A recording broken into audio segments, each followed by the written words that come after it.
Chicos, buenas tardes con todos. Esta es una clase para el quinto secundaria y el tema hoy día es la prosperidad falaz que va de 1845 al 71.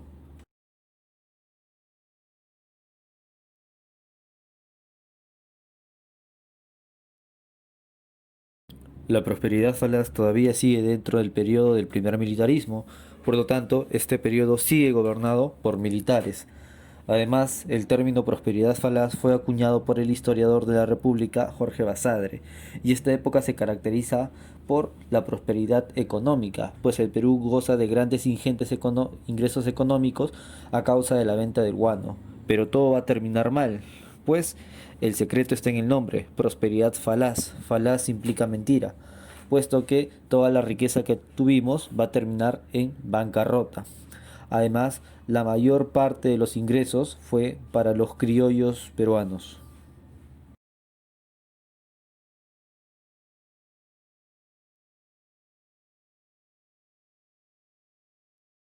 El primer gobierno de Castilla se caracteriza por la bonanza económica a causa de la venta de guano. Recordemos que el guano era un fertilizante que servía para la cosecha del alimento y además para la producción de algodón, porque en este momento estamos en segunda revolución industrial en el mundo y lo que más se produce en el mundo es los textiles, ¿no? Entonces se necesita mucho algodón y eso lo podía generar el guano peruano. Durante este gobierno, aprovechando los grandes ingresos económicos, se realiza el primer presupuesto de la República. Además, se inició el contrato por consignación para la venta de guano con la casa Gibbs, con Anthony Gibbs. El problema del Perú era que el Perú no tenía dinero o el suficiente dinero para que comprara sus propios barcos y pudiera explotarlo y así se quedara con toda la ganancia. Por lo tanto, tuvo que buscar gente del extranjero porque los peruanos estaban quebrados luego de la independencia. Además, Anthony Gibbs se comprometió a eh, quedarse solamente con el 6% de la ganancia y el Perú se quedaba con el 94%. Todo iba bien hasta que a Ramón Castilla se le comenzó a acabar el dinero de manera muy rápida. Anthony Gibbs nos entregaba la ganancia anualmente y Castilla gastaba ese dinero muy rápido. Por lo tanto, Castilla le pedía a Anthony Gibbs un adelanto, ¿no? Y para asegurar que pudiéramos pagar esa deuda, ese adelanto que pedía Castilla, el Perú ponía al guano como garantía, ¿no? Entonces, el Perú era un país al cual sí se le podía prestar, ¿no? Además, todo este ingreso económico hizo de que los trabajadores peruanos se dediquen a la extracción de guano. Por lo tanto, estamos dejando áreas vacías. ¿Esto qué quiere decir? Que todos los trabajadores que trabajaban en la zona de la costa, ¿no? Que se dedicaban básicamente a la producción de azúcar y algodón, ahora se van a dedicar a extraer guano. Por lo tanto, se necesita población para que ocupe los lugares vacíos que han dejado los trabajadores peruanos. Y para eso se trajeron a los chinos culíes, ¿no? Los culíes llegaron al Perú con la intención de trabajar en las haciendas. Se les prometió una vida mejor, pero en realidad los peruanos trataron muy mal a los chinos, ¿no? Y los chinos por eso no nos van a tener tanto cariño y es más, ¿no? Durante la guerra con Chile, los chinos se alían con los chilenos para enfrentarnos, ¿no? También el Perú se vuelve la primera potencia de Sudamérica, ¿no? Incluso mucho más que Brasil en ese momento, y los países se reunían en el Perú cuando algún país quería invadirlo. Generalmente los extranjeros, los países europeos querían invadir América del Sur, ¿no? Y el Perú se ponía a la cabeza de la defensa, porque el Perú podía asumir ese liderazgo por ser el país más rico de América del Sur, ¿no? Y en base a esa riqueza también se manda a construir el primer ferrocarril, ¿no? Que es el ferrocarril Lima-Callao para acelerar el comercio. Recordemos que para esa época Lima y Callao no estaban unidos como hoy en día, ¿no? Solamente los unía la Avenida Argentina, pero no había casas que los unieran. También se dedicó Castilla a pagar la deuda externa y también la deuda interna, ¿no? Resulta que durante las guerras de independencia, San Martín y Simón Bolívar habían pedido cupos de guerra a los criollos peruanos, ¿no? En algunos casos ellos les habían obligado a darle dinero a ellos, ¿no? A San Martín y Bolívar, para que pudieran continuar la guerra, ¿no? Pero con algo a cambio, ¿no? San Martín y Bolívar firmaban documentos, ¿no? Diciendo cuánto les habían prestado y eso era lo que tenían que pagar, ¿no? Entonces, si el Perú ya tiene dinero, ya puede pagar su deuda interna, ¿no? Y a eso se le llamó la ley de la consolidación, que es el pago de la deuda interna producido por las guerras de independencia, ¿no? Lo único que tenían que hacer los criollos era presentar su documento que les había firmado San Martín o Bolívar, ¿no? Y presentarlo ante el Ministerio de Hacienda.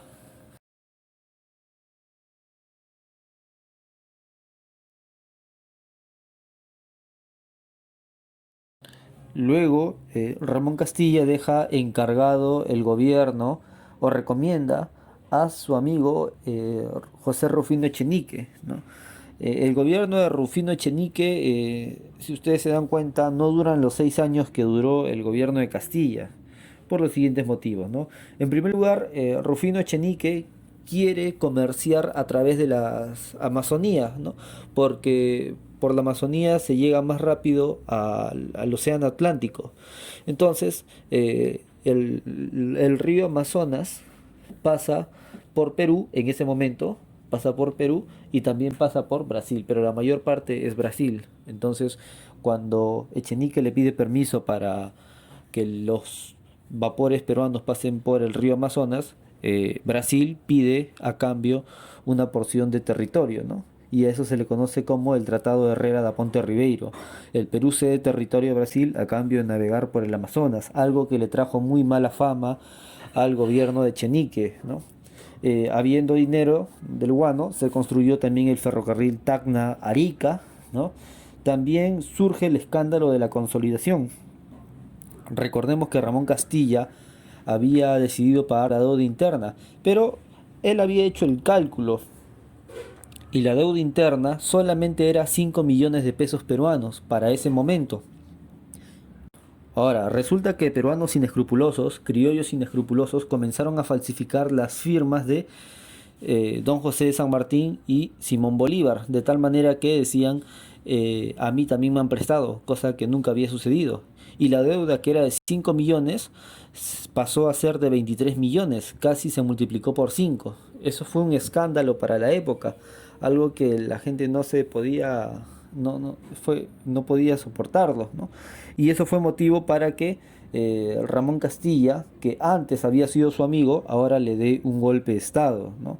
También hubo inmigración, mientras que en el gobierno de Ramón Castilla hubo inmigración de chinos, en el gobierno de Echenique hubo inmigración alemana, no solamente alemana, sino también austríaca y de irlandeses, pero más vinieron los alemanes, ¿no? Y se ubicaron en una zona llamada la zona de Posuso, en la selva.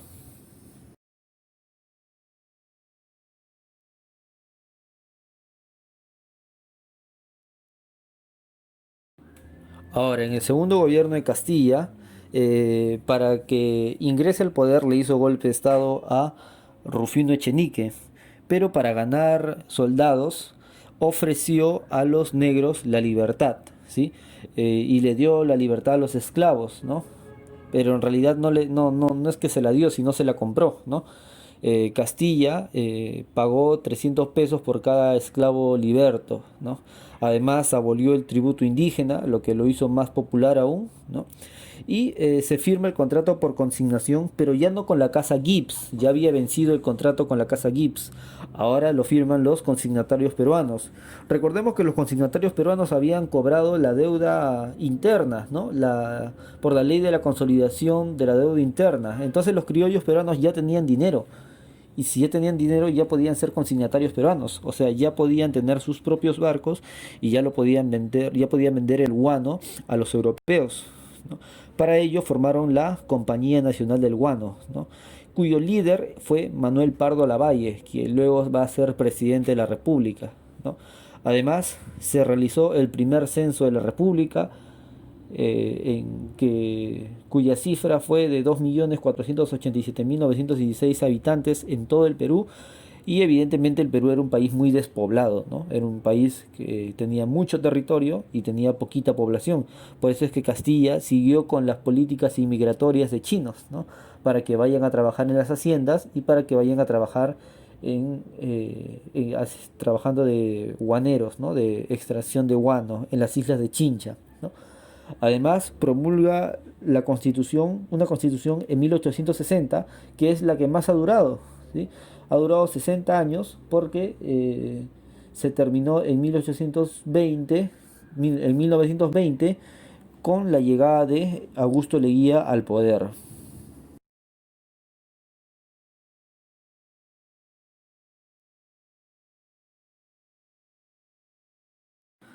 Recordemos que con las campañas libertadoras de San Martín y de Simón Bolívar, el Perú se había liberado de España eh, ya hacía bastante tiempo, desde 1824, ¿no? Con la batalla de Ayacucho. Ahora, España buscaba retomar sus colonias y España vino por cuatro países, por Ecuador, por Perú, por Bolivia y por Chile. Ahora, ¿cuál era el problema, no?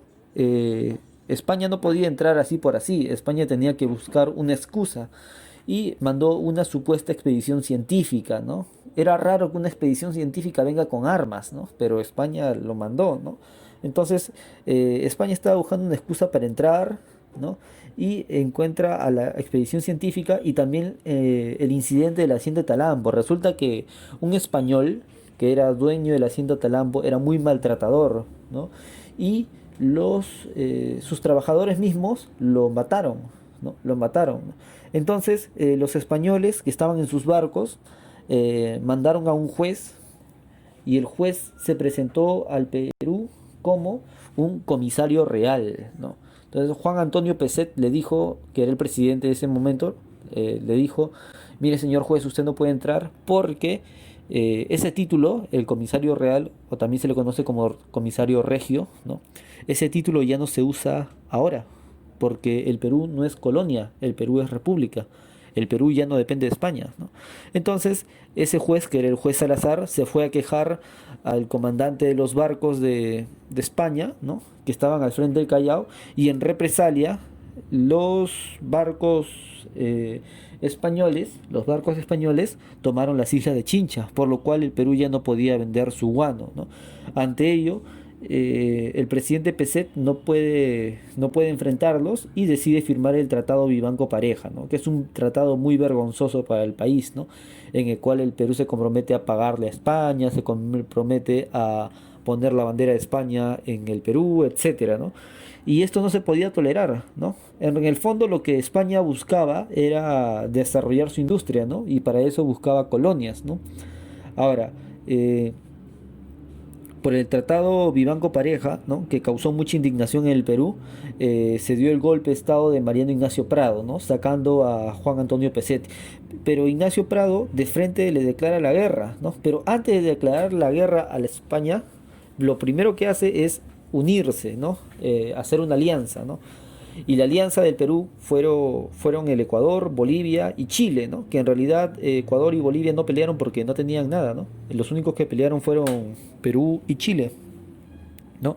Ahora, el que más tenía que perder era el Perú, obviamente por el guano. Por lo tanto, todos le ayudaron, pero con una condición, que el Perú pagara la deuda de la guerra, ¿no? Lo cual más adelante va a traer consecuencias nefastas, porque el Perú va a caer en bancarrota. Y resaltan dos combates, ¿no? El combate de Aptao en Chile, el combate de Aptao, y también el combate del 2 de mayo, ¿no? Que se da en las costas del Callao, que es la victoria definitiva, ¿no? Recordemos que también en el combate del 2 de mayo pelean juntos quienes luego serán enemigos, ¿no? Y en ese momento eran amigos, ¿no? Que era Arturo Prat y Miguel Grau, ¿no? Que lamentablemente se tienen que enfrentar años después por la Guerra del Pacífico, ¿no?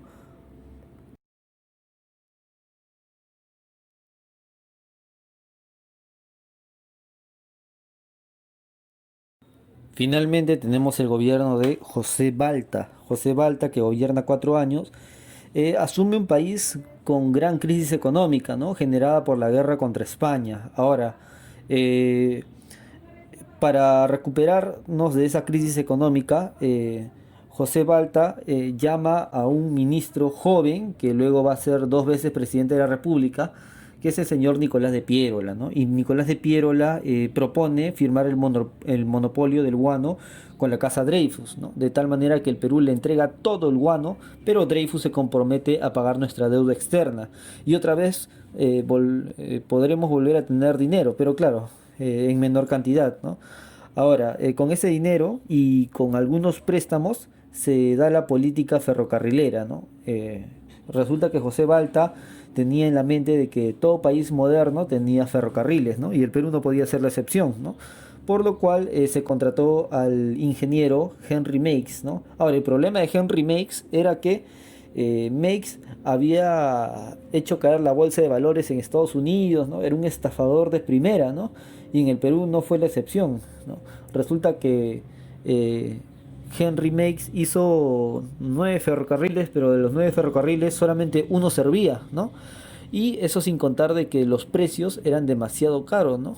Henry Meiggs decidió comprar las piezas de los ferrocarriles en Europa cuando en el Perú se podían hacer porque aquí había demasiados metales, ¿no? Entonces los precios los elevó demasiado, ¿no? Además, se funda el Partido Civil, ¿no? Con Manuel Pardo, ¿no? Recordemos que Manuel Pardo Lavalle era el, el que presidía a los consignatarios peruanos y como se les había arrebatado el guano, ¿no? Con la firma del monopolio del guano con la Casa Dreyfus, ¿no? Como se les había arrebatado el guano a los consignatarios peruanos, entonces ellos decidieron tomar partido, ¿no? Fundar un partido para hacerse dueños del Perú, ¿no? Fue el primer partido civil, ¿no? No era un partido militar, ¿no? Fue el primer partido, en realidad fue el primer partido de la República, ¿no? El primer partido político de la República, ¿no? También se generó la rebelión de los hermanos Gutiérrez. ¿Por qué? Porque en las elecciones de 1872, que es el último año donde gobiernan los militares, es el último año del primer militarismo, ¿no? Manuel Pardo gana las elecciones, ¿no? Manuel Pardo hace la primera campaña política, ¿no? Entonces Pardo gana las elecciones y el problema era que algunos militares no aceptaron, ¿no? Y entre ellos estaban los hermanos Gutiérrez, que se habían levantado en Arequipa, ¿no? Y que no aceptaron por nada el gobierno de de Manuel Pardo, ¿no? Ahora, la gente, como ustedes habrán visto a lo largo del curso, ya no se sentía tan satisfecha con la administración de los militares, porque los militares habían hecho lo que han querido en el Perú y no y lo hicieron bien, ¿no? Incluyendo Castilla, ¿no? Que Castilla ahora ha sido un buen político, pero tuvo sus errores, ¿no? Entonces, la gente no apoyó a los hermanos Gutiérrez, ¿no? Por el contrario, los hermanos Gutiérrez fueron asesinados por la misma turba, ¿no? Porque la gente se dio cuenta que el poder no estaba en poder de los militares, sino estaba en sus manos, ¿no? Y la gente misma puso a Manuel Pardo como presidente, ¿no? En realidad fue todo un caos para que Pardo asuma el poder que el pueblo le había dado, pero finalmente lo hizo, ¿no? Dando inicio a la etapa del primer civilismo. Esta es la clase de hoy, espero que se haya entendido y nos vemos la próxima semana.